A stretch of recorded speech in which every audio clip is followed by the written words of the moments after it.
10 culture shocks we had in Sweden. Diana and Theo. I love this channel. Oh my god. They are my favorite German American YouTubers. This is gonna be amazing. I'm sure they made also some videos trying Swedish food. So yeah, maybe in the next videos, if you guys want me to, I will be reacting to their adventure trying different Swedish foods. But yeah, let's see right now which culture shocks they had. Let's go. Known as the land of IKEA and Köttbullar, but also endless forests, thousands of islands, and apparently a slight obsession with Cinnamon bun. From Stockholm to Gothenburg, this country is full of surprises. And as a German and American, there were a few culture shocks for us as well. Sweden's love of candy. Okay, so nobody told us this before we went to Sweden. The Swedes are absolutely obsessed with candy. Yeah. We thought maybe it's just something you get at a gas station or a corner store. Plum. Every single grocery store we walked in had aisles, yes, aisles of candy. Even the tiny city 7-Eleven looked like Willy Wonka had moved in. And get this, Sweden is actually the #1 consumer of candy per capita in the world. So if you've got a sweet tooth, maybe... Yeah, I do have a sweet tooth. Coming soon, trying Swedish snacks, maybe. Forget Disneyland, just book a flight to Stockholm. Driving in Sweden. Vroom, vroom, vroom, vroom. So here's the thing, driving in Sweden is actually super chill. People stick to moderate speeds, nobody's flying past you at like 130 miles per hour like they do in Germany. It is calm, it is relaxed, like almost too relaxed. Or in Italy. And yes, they have the occasional speed camera, but here's the funny part, they actually warn you about them. Like a whole minute before the camera, you get a sign basically saying, hey buddy, slow down or smile for the photo. I kind of appreciate that honesty. So polite. But getting... I mean, here in Italy, I would say they tell you, there's like an electronic sign that will tell you which speed you're going so you can slow down before you reach that point. But most of the times it's a little bit too late by the time you get there, so I don't know. to Sweden. Bro, look how beautiful it is. Oh my god. And oh, that's the expensive part. You either pay a steep bridge toll or hop on a very pricey ferry. So yeah, before you even hit the roads in Sweden, your wallet is already crying. We talk more about cost and price of things in our behind the scenes Patreon videos, so check those out if you're interested. Okay, also gas stations. Totally different vibe than in Germany. Credit card goes in and just like in the US, it blocks a higher amount of money, like $150, before you pump your gas, which makes the average German like me a little bit nervous. But it works fine and it just bills you the amount in the end that you actually pumped. In Italy too is the same. They always charge you like 101 euro. Some card even charge you like 161 euro. And then within 5 to 10 minutes, they charge you the right amount. So pretty normal for US citizens, but not so normal for many Europeans. Oh. Yeah, and then there are roundabouts. Oh boy, not just normal ones. We're talking about double lane roundabouts, stress level high if you're not used to it. Oh my It's like God. a test of courage every time you enter. One wrong move and you feel like you've accidentally joined the Swedish NASCAR. It's a little intense. I'm a passenger princess though, so it was all filled. It can be stressful. Alcohol in Sweden.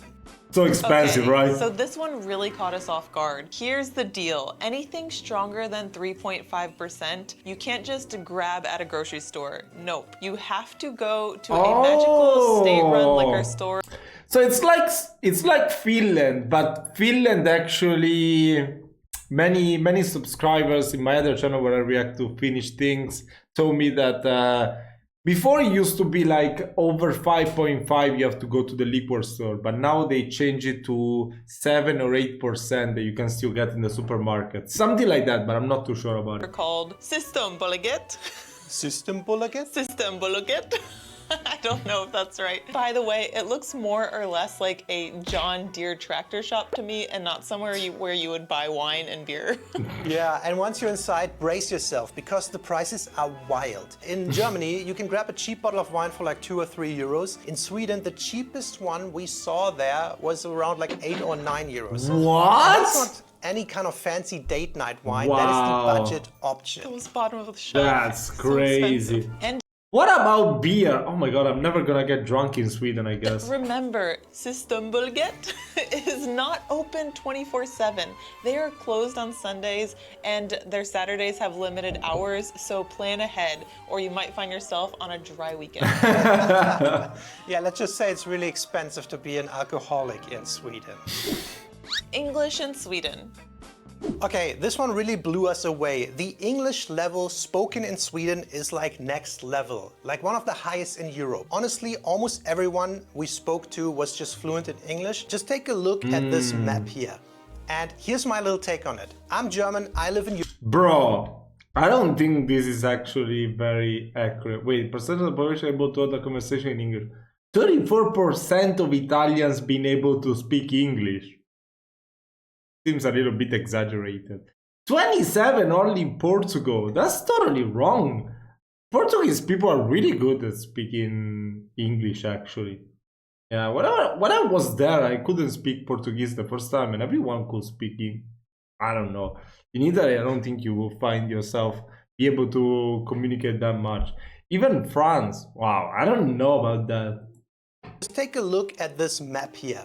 And here's my little take on it. I'm German, I live in Europe, and Europe is this crazy patchwork of countries, languages, and cultures. Borders, sometimes they exist, sometimes they don't, like most of the times they don't. So how do you actually communicate across all of that? And usually the answer to that is English. And in Sweden, just like in the Netherlands or Denmark, it works very well. Everyone's just effortlessly fluent.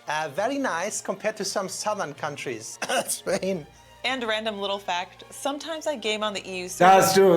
That's true. Thank God I speak Spanish, but yeah, it's okay. But Italy is not any better. I will guess because mostly in bigger Italian cities, most of the people speak Italian.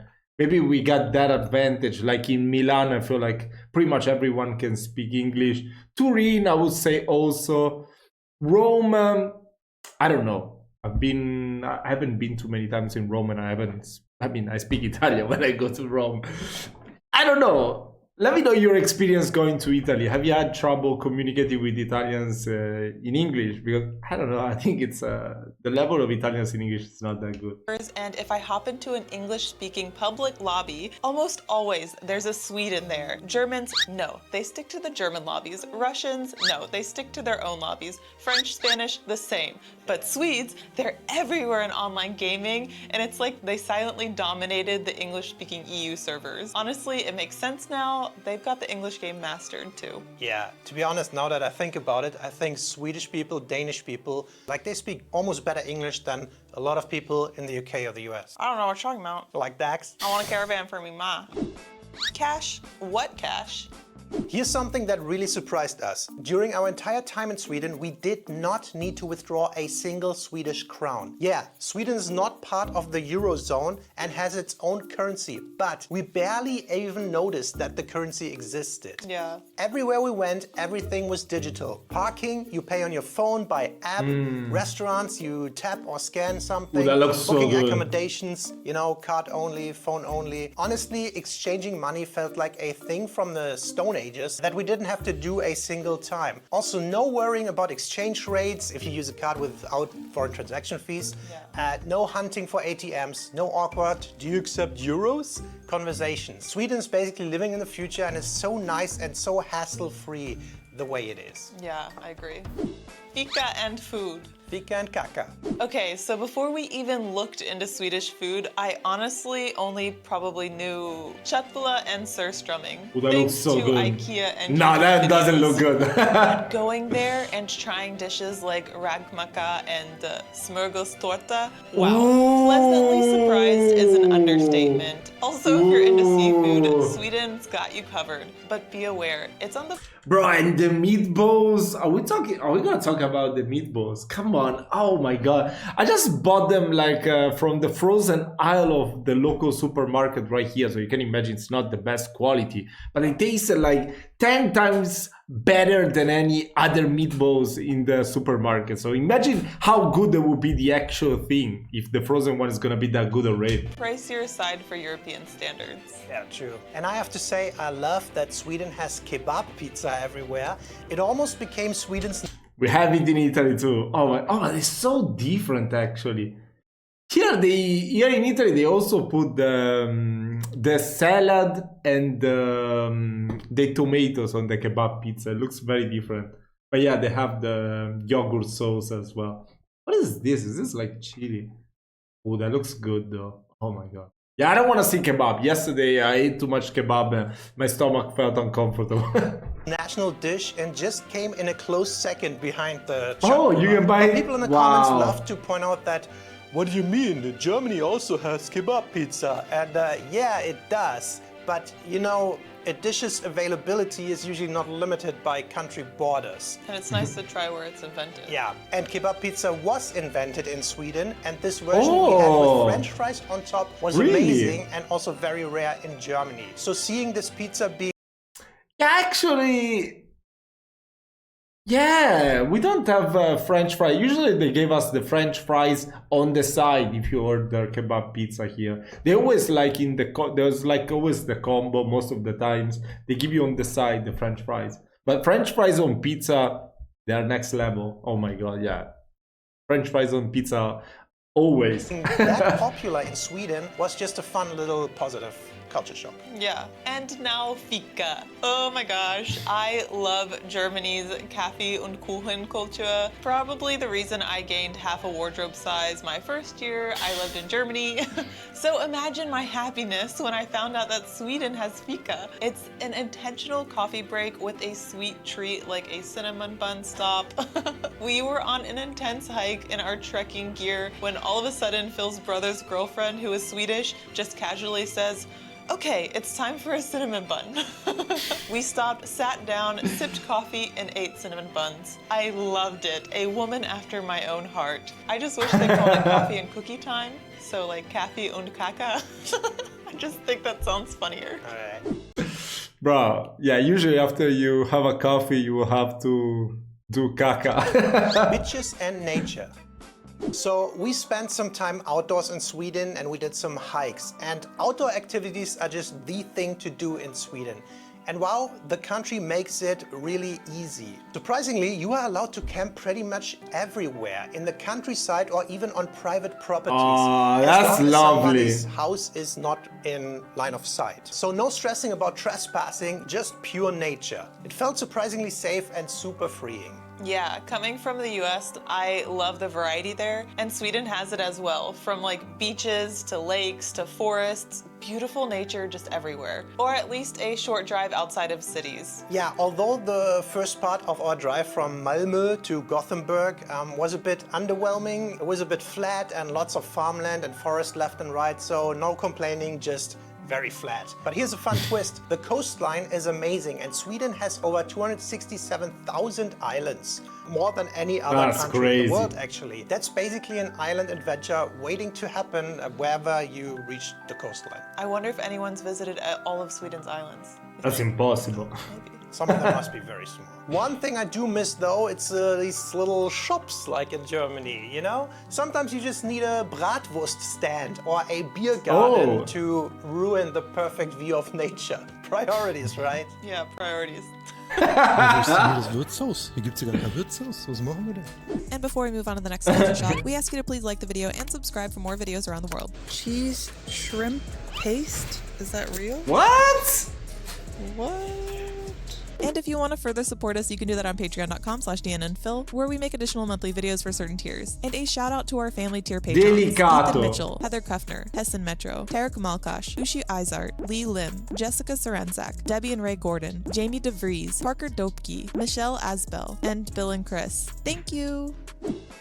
How few people there are. Sweden has about 10.5 million people spread over a huge landmass. And let me tell you, it really shows. We knew that going in, but we were still very surprised by how empty it felt at times. Yeah, a lot of times. Hiking through forests on a Sunday. How much is 160 crowns? that I see the lunch menu costing like that. Surprised by how empty it felt at times. Yeah, a lot of times. Hiking through forests on a Sunday and seeing, wait for it, 4 people. 4 total people. Yeah. It was like having the nature all to ourselves. That's so funny. Reminded me when I was seeing a video of a Finnish woman picking up mushrooms in the forest, and she got scared when she saw other people in the forest. And everyone in the comments told me, of course, in Finland, if you find other people in the forest, you will get scared. That's not that common. Is it the same in Sweden as well? Even in supermarkets, there's so much space, you could probably do cart races down the aisles side by side. Yeah. Back in Germany, even in a small town of like a population of 10,000 people, the supermarkets feel like Times Square at rush hour. It's so busy. And honestly, the sparse population explains a lot, like why driving is so chill. You can actually enjoy the scenery instead of battling through traffic the entire way. So cool. The Swedish people. Speaking of the people themselves, Swedes are, how do I put this, refreshingly reserved, I think. At first glance, they like to keep to themselves minimal small talk and not a ton of like outward affection, I say. They don't seem super eager to help right away either. It's very much you just do your own thing and I'll do mine. Yeah, and I think even Germany has a bit of that reputation already, but going to Scandinavia is 100%! level. That's funny. But yeah, even how they grade each other is hilarious. A simple hey is like a casual friendly, how's it going, how you doing? But if you say hey, it suddenly is a polite way of signaling, I don't really want to talk to you any further. Oh, that's so confusing. What the hell? I'm learning Finnish and hey is like bye-bye. Bro, it's so confusing. Oh my god, I need to learn Swedish eventually anyways. Only in Sweden, I guess. Yeah. But here's the funny part. Once you break the ice, they're genuinely friendly and thoughtful. The first layer is serious and introverted, and underneath, warm, friendly, kind. It's like peeling an onion, except instead of tears, you get fika invites.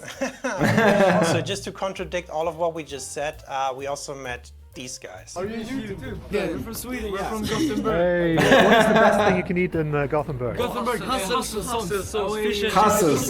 Supermarkets, aka grocery stores.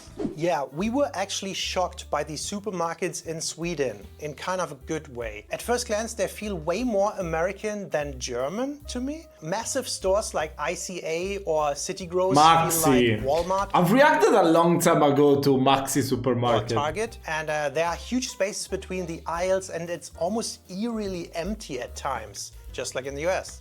You look around and think, does this really make sense for only like 10 million people? But yes, it exists and somehow it works. Yeah, the selection is insane.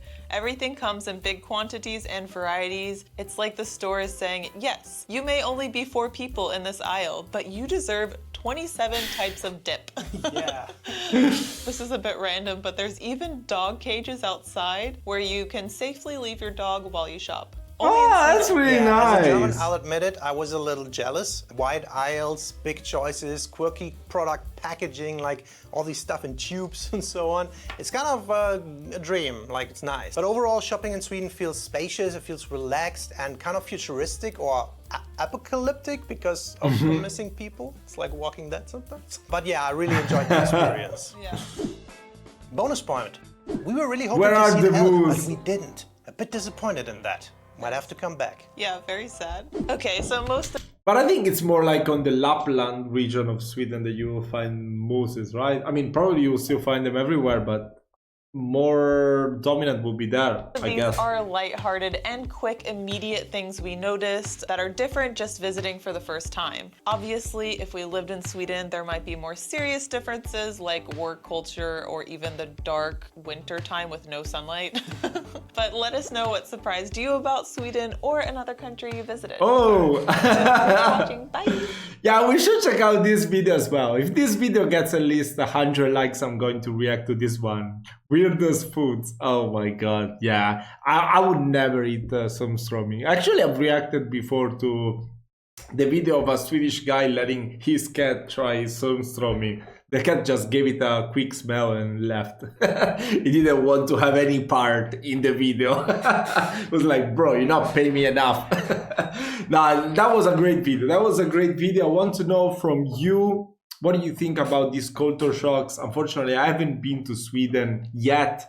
I want to learn more about your country. So yeah, let me know more about everything that was discussed in this video. Thank you so much for watching the video. Don't forget to subscribe. See you in the next one.